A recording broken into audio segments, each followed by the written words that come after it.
Happy evening all of you. I am professor Anant Kumar. आज मैंने T20 women's team का prediction लिया है। जैसा कि आप लोग को मालूम है, इनका मैच बहुत दिनों से चला आ रहा है, लेकिन मेंस टीम एशिया कप के प्रिडिक्शन के चक्कर में ये इनका रह गया। अब 4 मैच रह गया है, कल का 15 का, फिर 18, 21, 24। ये चारों मैच का प्रिडिक्शंस मैं आप लोग को दूंगा। इसके बीच 20 सितंबर से हमारा मेंस टीम का फिर से शुरू हो रहा है, लेकिन मैं अब वुमेन्स टीम को बिल्कुल नहीं छोड़ूंगा, क्योंकि मुझे अपने बेटियों को भी प्रमोट करना है। और मैं आप लोगों से भी चाहूँगा कि आप लोग भी हमारे देश की बेटियों को, जो किसी रूप में बहू के रूप में खेल रही है, बेटी के रूप में खेल रही है ना, बहन के रूप में खेल रही है, इनको जरूर चीयर्स करिए, खूब प्रमोट करिए, खूब आगे बढ़ाइए इनको। मुझे बहुत बुरा लग रहा है, इतना भेदभाव हो रहा है कि इन्होंने कल इतना अच्छा मैच जीता जिसका मैं प्रेडिक्शन नहीं कर पाया। मुझे बड़ा अफसोस है इस बात का। उसके बाद भी कहीं भी किसी पेपर में लाइमलाइट के रूप में इनका कहीं नाम नहीं है, सिर्फ यूट्यूब वीडियो बनकर रह गया है। बहुत दुख की बात है, इतना भेदभाव। इससे अच्छे तो सट्टेबाज हैं, गैमलर हैं, जुआ खेलने वाले, जो कि भेदभाव नहीं करते हैं। वो वुमेन्स टीम पे भी जुआ खेलते हैं, लगाते हैं, सट्टाबाजी करते हैं, और मेंस टीम पे भी लगाते हैं। वो सबसे बेस्ट है इसका मतलब। लेकिन अफसोस है ना। मैं सबसे रिक्वेस्ट करूंगा, इनको खूब चीयर करिए, खूब बढ़ावा दीजिए, खूब प्रोत्साहन दीजिए, इनके जीत में एकदम शामिल होइए, हार में भी इनको प्रोत्साहन दीजिए, इनका मनोबल बढ़ाइए, इनका साहस बढ़ाइए, क्योंकि ये बहुत अच्छा कर रही हैं, बहुत सालों से अच्छा कर रही हैं, जो कि आप सब जानते हैं।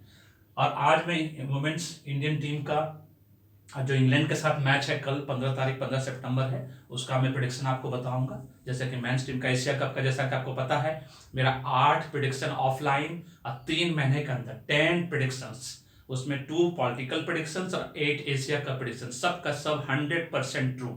जबकि मैं हमेशा बोलता हूँ 80-20 होता है, लेकिन 100% ट्रू, कहीं भी 20% भी एरर नहीं हुआ। अब बारी है इंडियन वुमेन टीम की, देखते हैं। ये सब मैं सिर्फ नॉलेज पर्पज से कर रहा हूँ, एंटरटेनमेंट पर्पज से कर रहा हूँ, आप कुछ सीखे न्यूमोलॉजी, है ना। और अगर डिस्क्लेमर, एज ए डिक्लेरेशन, कोई भी सट्टेबाज या गैमलर या जुआ खेलने वाला अगर इस वीडियो को देख कर जुआ खेलता और हारता है, तो उसके लिए वो खुद जिम्मेदार है। उसके लिए हम या हमारी कोई भी चीज जिम्मेदार उसके लिए हम नहीं है, वो खुद उसके लिए अपने लॉस के लिए जिम्मेदार है। चलिए बताते हैं कि T20 वुमेन्स टीम में इंडिया वर्सेस इंग्लैंड 4 मैचेस रह गया कल का लगा के। इस चारों मैच का आप लोगों को मैं बताऊंगा कि कैसे करना है। बहुत सिंपल कैलकुलेशन है, लेकिन लास्ट ट्विस्ट जो होता है ये दोनों के लिए होता है। मैच डेट और मैच डे के लिए होता है, जिस पर लूसो ग्रिड न्यूमोलॉजी ग्रिड्स निर्भर करता है, उसी के बेस पे एक्चुअली फैसला होता है। अफसोस कि कल मैंने रात को बहुत लेट मेरे क्लाइंट के रिक्वेस्ट करने पे, जब उन्होंने मुझे याद दिलाया तब मुझे याद आया कि मैं बहुत बिजी था। मैंने फिर कैलकुलेट करना बैठा, तो रात को 12 बजे के आसपास जब मैं कैलकुलेट किया, मुझे बहुत समय लग गया। तब मुझे लगा इंडियन टीम जीत रही थी, उस वक्त वीडियो बन नहीं सकता था रात को 12 बजे, इसलिए मैंने फिर उसको अपलोड नहीं किया, छोड़ दिया मैंने। एनीवे, चलिए देखते हैं India versus England match. Year जैसा कि आपको मालूम है 2022 सबके लिए कॉमन है ना। इंग्लैंड में match location England, derby England में हो रहा है, दोनों के लिए सेम लोकेशन है। इंग्लैंड 26 नंबर पे आता है, तो 8 नंबर हो गया। इंडिया ईयर जो है 6 नंबर पे आता है, वो हो गया। इंडिया कंट्री नंबर, इंडिया का 12, 3 नंबर, इंग्लैंड का 26, 8। यूके भी करेंगे, यूके तो 6, 2, 8, वो भी 8 पे आता है। हमारे कैप्टन का नाम हरमनप्रीत कौर, उनका डेट ऑफ बर्थ 8/3/1989, जैसा कि हम जानते हैं। ये सब गूगल सर्च से डेटा लिया गया है, और उनकी कैप्टन का नाम गूगल सर्च के हिसाब से इंग्लैंड के हीदर नाइट है ना, 26/12/1990, तो इनका ये आता है। फिर हमारा कैप्टन का पर्सनल ईयर 17, 8 नंबर पे, बहुत सिंपल होता है पर्सनल ईयर निकालना। इन दोनों को जोड़ दीजिए, फिर ईयर में जोड़ दीजिए, तो आपको पर्सनल ईयर मिल जाएगा। जैसे 8, 3, 11, 11, 6, 17, उसी तरह से इनका भी 26/12, तो 6, 2, 8, 2, 10, 11, 11, 6, 17, दोनों में संयोग से 8 पड़ गया। जर्सी नंबर, दोनों का जो फेवरेबल जर्सी नंबर, जो इंडिया का, मैं सिर्फ एकदम फेवरेबल बताऊंगा, फ्रेंडली जर्सी नंबर 1 to 9, 3 का 1 to 9 सबसे फ्रेंडली नंबर होता है, तो 1 to 9 पढ़ेंगे तो ज्यादा अच्छा करने की संभावना है। उसी तरह से 8 नंबर वालों का 4, 6, 7, अदरवाइज वो 3, 5 भी पहन सकते हैं। 3 नंबर का कोई भी नंबर पहन सकता है, क्योंकि जुपिटर का कोई भी दुश्मन नंबर नहीं होता। मैच डेट कल 15 तारीख है, इंडिया के लिए बहुत lucky date, 3 number 6 number excellency. फिर संजोग से टोटल भी इसका 21, 3 नंबर, दोनों के केस में सेम टू सेम होगा। अब मैच डेट, डेट नहीं, डे कल थर्सडे है, तो कल 15 तारीख है, 3 नंबर पे, थर्सडे में जुपिटर 3 नंबर पे, है ना। ये कैलकुलेशन जो है, अब इसको मैं एक्सीलेंस, न्यूट्रल, कट के हिसाब से बताऊंगा। इससे पहले मैं इसको एक्सप्लेन करूं 6 रूल्स ऑफ ऑकल्ट साइंस, जो भी इस बार पहली बार इस वीडियो पे आ रहे हैं उनको बता दूं। ऑकल्ट मतलब होता है गुप्त, साइंस मतलब विज्ञान। गुप्त विज्ञान क्या होता है? जो ब्रह्मांड में, यूनिवर्स में जो कॉस्मिक एनर्जी है, नेगेटिव और पॉजिटिव, तो पॉजिटिव एनर्जी को अपने ऑब्जर्व करके अपने अनुकूल बनाना और अपने भाग्य को चमकाना और रॉकेट की तरह आगे ले जाना। इसलिए मैं हमेशा कहता हूं भाग्य को जान लो कि भाग्य में क्या बनना लिखा है। एक बार डायरेक्शन जान लो। भाग्य को जानना मतलब डायरेक्शन जान लो कि किस दिशा में जाना है। डॉक्टर बनना है, इंजीनियर बनना है, आईएएस ऑफिसर बनना है, बिजनेसमैन बनना है, स्पोर्ट्स पर्सन बनना है, एक्टर बनना है, फिल्म स्टार बनना है, उसके हिसाब से अपने टैलेंट लगाओ तो एकदम 100% सफलता मिलेगा। और बुरा वक्त आने का वेट नहीं करोगे, कुछ बुरा होगा तुम्हारे साथ तब तुम करोगे, आओगे मेरे पास न्यूमरोलॉजी कराने की या आचार्य जी के पास जाओगे एस्ट्रोलॉजी। बुरा वक्त में कुछ नहीं फलता है, एक एक दिन एक एक महीना के समान लगेगा। इसलिए अच्छे वक्त में सब करा कर रखो, उसको बोलते हैं एडवांस प्लानिंग। जैसे इंश्योरेंस लेते हो ना, क्यों लेते हो? लाइफ इंश्योरेंस क्यों लेते हो? एडवांस प्लानिंग करते हो। डेथ कभी भी हो सकता है किसी का, टर्म इंश्योरेंस लेता है आजकल आदमी। उसी तरह से न्यूमरोलॉजी करा कर रखो, एस्ट्रोलॉजी करा कर रखो कि आने वाला बुरा दिन आए ही ना, हमेशा अच्छा दिन ही का उपाय करते चले जाएं। ठीक है, तो इसका सबसे पहला पॉइंट है लॉजिक है तो मैजिक है। अगर मेरा वीडियो देख के आज आप कंफ्यूज नहीं हुए, इसका मतलब लॉजिक है तो मैजिक है। आप कोई भी न्यूमरोलॉजी एस्ट्रोलॉजी का वीडियो क्रिकेट का छोड़कर भी अदर देख रहे हो, इसका मतलब है कुछ ना कुछ आपके प्रॉब्लम है, जीवन में प्रॉब्लम है, जिसकी वजह से आप उसका सॉल्यूशन ढूंढने के लिए आए हो। वो हो सकता है डेली इनकम ना हो, कांस्टेंट इनकम ना हो, बैंक बैलेंस ना बढ़ रहा हो, मैरिज प्रॉब्लम हो, करियर प्रॉब्लम हो, विदेश नहीं जा पा रहे हो, रुक रुक के काम हो रहा हो, रुक रुक के पैसा कहीं फंस गया है, बहुत सब जीवन में प्रॉब्लम है ना। तो न्यूमरोलॉजी मुझसे करा लो, आचार्य जी से एस्ट्रोलॉजी करा लो, देखो भाग्य रॉकेट की तरह आगे बढ़ेगा। हम न्यूमरोलॉजिस्ट एस्ट्रोलॉजर जो है गॉड मैजिशियन नहीं, गॉड मतलब भगवान, मैजिशियन मतलब जादूगर। हम एक डॉक्टर की तरह है, जिस तरह से बीमार आदमी डॉक्टर के पास जाता है, डॉक्टर बीमारी देख के सुई देता है, इंजेक्शन देता है, टैबलेट देता है, सिरप देता है, उसी हिसाब से हम उसको उपाय बताते हैं जो मेरे पास आता है या आचार्य जी के पास जाता है। हमारा प्रेडिक्शन 80-20 सही हो सकता है, 80% करेक्ट हो सकता है, 20% हमेशा एरर होने का संभावना बना रहता है, हमेशा होता भी है एक्चुअली, और 80% ही करेक्ट होता है। कोई भी एस्ट्रोलॉजी न्यूमरोलॉजी के वीडियो जब यूट्यूब में देखते हो, मेडिसिन शॉप में रखे हुए उन दवाइयों की तरह है जो बिना डॉक्टर के प्रिस्क्रिप्शन के आप नहीं खा सकते। इसलिए अपने से कभी कोशिश भी नहीं करना नाम को चेंज करने का या कोई भी चीज करने का, अगर आपका नॉलेज पूरा नहीं है तो। That is very important. उसी नॉलेज को देने के लिए मैंने अब शुरू किया है MBA इन न्यूमरोलॉजी। फर्स्ट टाइम मुझे लगता है इंडिया में, मेरा पहला यूनिवर्सिटी होगा ABP यूनिवर्सिटी। सारा डिटेल्स दिया हुआ है, वेबसाइट पे जाओ। MBA न्यूमरोलॉजी सही मायने में नॉलेज क्या होता है न्यूमरोलॉजी से रिलेटेड 20 मॉड्यूल 21 मॉड्यूल में दे रहा हूं। उसमें से 10 मॉड्यूल बेसिक मॉड्यूल है और 10 module advance predictive numerology. Basic में ही आप सब सीख जाओगे, अपना बिजनेस मेरी तरह शुरू कर दोगे प्राइवेट वर्ल्ड में। MBA न्यूमरोलॉजी प्राइवेट वर्ल्ड के लिए, प्राइवेट वर्ल्ड में कहीं भी जॉब करने के लिए आपको ये डिग्री हेल्प करेगा। इसलिए अगर करना है तो जाओ, बेसिक वाला सस्ता है, एडवांस वाला जो न्यूमरोलॉजी है वो महंगा न्यूमरोलॉजी है, क्योंकि महंगा रोए एक बार, सस्ता रोए बार बार, ये बात को कभी नहीं भूलना। और सबसे important part, find out honest अकल मास्टर, ईमानदार गुप्त ज्ञान देने वाला या गुप्त विज्ञान बताने वाला न्यूमरोलॉजी एस्ट्रोलॉजर कहाँ ढूंढोगे? अकाल पड़ा हुआ है ईमानदार लोगों का इस देश में। 80% लोग बेईमान है सब फील्ड में, सिर्फ 20% लोग ईमानदार है, ज्ञानी है, जो कि सही मायने में आपका मार्गदर्शन करना चाहते हैं, भला करना चाहते हैं। नहीं ढूंढ पाओगे। इसलिए मैंने खुद मेरे डिस्क्रिप्शन बॉक्स में आचार्य जी का नंबर दे दिया, लेडी आचार्य जी का, उनसे एस्ट्रोलॉजी करवा लो। एक बार जान लो कि कौन सा ग्रह बलवान है या कारक है, मारक है, उच्च का है, नीच का है। अगर कुछ प्रॉब्लम है तो उसका उपाय बता देगी, उपाय कर लो। अब मेरे से न्यूमरोलॉजी करवा लो, पूरे घर का, हस्बैंड वाइफ, बच्चा बीवी बच्चा सबका, पूरा फैमिली का। देखो आपका भाग्य कैसे आगे दौड़ता है, रॉकेट की तरह दौड़ता है। इस बात को कभी नहीं भूलना कि भाग्य को जान लोगे। भाग्य को जानना मतलब डायरेक्शन जानना। अब बुरे वक्त का इंतजार नहीं करो कि कुछ बुरा होगा तब, अमिताभ बच्चन जैसा नहीं करना। पूरा घर गिरवी, बंगला गिरवी रखा गया था उनका पूरा ABCL कॉर्पोरेशन बंद हो गया। अगर धीरू भाई अंबानी मदद नहीं की होती तो उनकी क्या हालत होती थी, 10 साल क्या हालत हुई उनकी, सब जानते हैं हम लोग। वैसा कभी इंतजार नहीं करना कि बुरा वक्त आएगा तब न्यूमरोलॉजी एस्ट्रोलॉजी कराएंगे, नहीं, अच्छे वक्त पे कराना है कि बुरा वक्त आए ही ना। This is very important. चलो आप बताते हैं, ये मैंने बता दिया। अब इसको मैचिंग करके देखते हैं। कंट्री से हमेशा मैच होता है, तो इंडिया का 3 नंबर है, तो सबसे पहले ईयर 3 अच्छे एक्सीलेंट, इंग्लैंड में हो रहा है। 3-8 न्यूट्रल, न्यूमरोलॉजी में एस्ट्रोलॉजी में 3-8 बहुत अच्छा होता है ना। अब हमारे कैप्टन का हरमनप्रीत कौर का देखिए, यहाँ पे देखते हैं 3 और 8 फिर से है ना, ये न्यूट्रल, 3 और 2 एक्सीलेंट, 3 33, 3 3 6 एक्सीलेंट।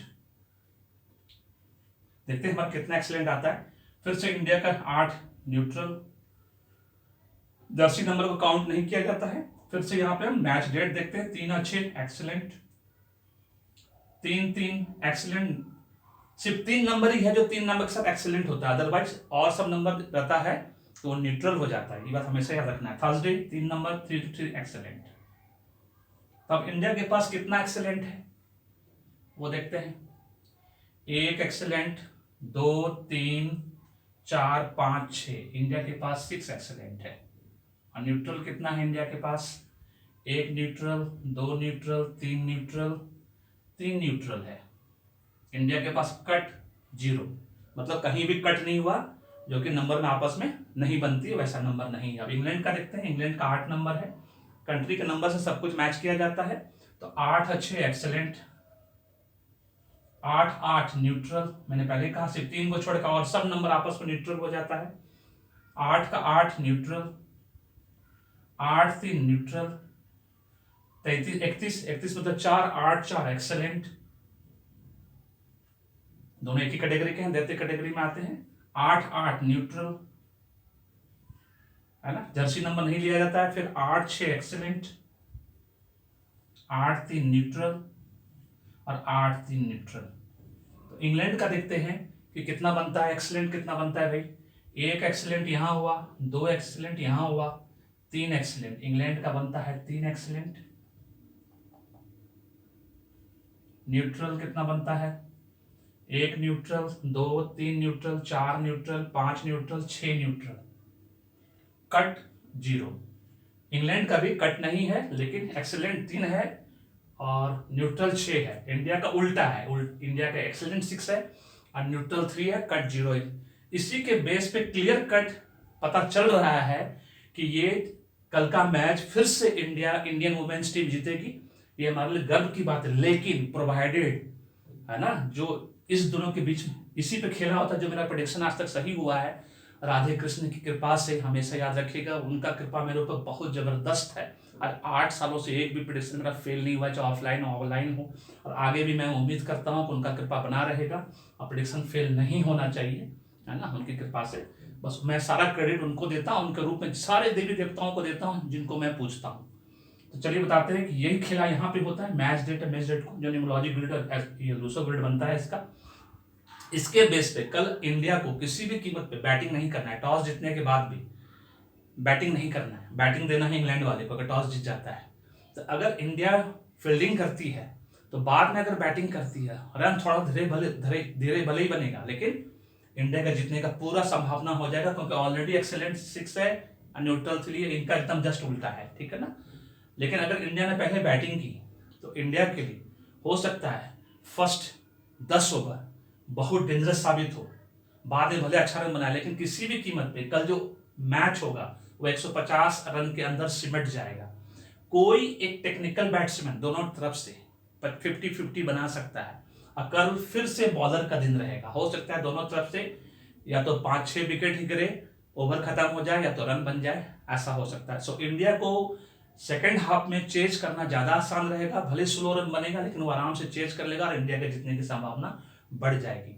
और रन मेरे ख्याल से मैक्सिमम मुझे लगता है 130 से 170 के बीच। अगर फर्स्ट हाफ में अगर इंडिया नहीं खेलती भी है, नहीं खेलना चाहिए कायदे से, मेरा जैसा मानना है। इंग्लैंड को बैटिंग, अगर टॉस जीत जाती है इंग्लैंड को बैटिंग दे और इंग्लैंड टॉस जीतता है, अगर संजोग से इंडिया को बैटिंग दे दिया, तब हम कुछ नहीं कर सकते। तब 130 से तब बड़ा रेंज लेंगे, 130 से 170 तक रन बन सकता है, क्योंकि फर्स्ट हाफ इंडिया के लिए जो है सही नहीं है ना। रन 10 ओवर बन सकता है, उसके 10 ओवर के बाद जो है विकेट गिरना शुरू हो जाएगा, बहुत तेजी के साथ हो सकता है।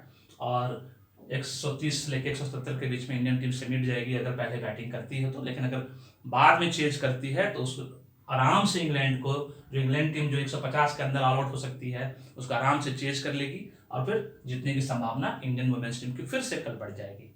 This is all about this video. इसमें इंडियन वुमेन्स टीम कल से फिर से जीतने की संभावना है ना, लेकिन provided Indian team batting second half में करे, फर्स्ट हाफ में ना करे। और एक कोई टेक्निकल बैट्समैन, फिर से मैं बता दूं, दोनों तरफ से 50-50 मारने की संभावना है।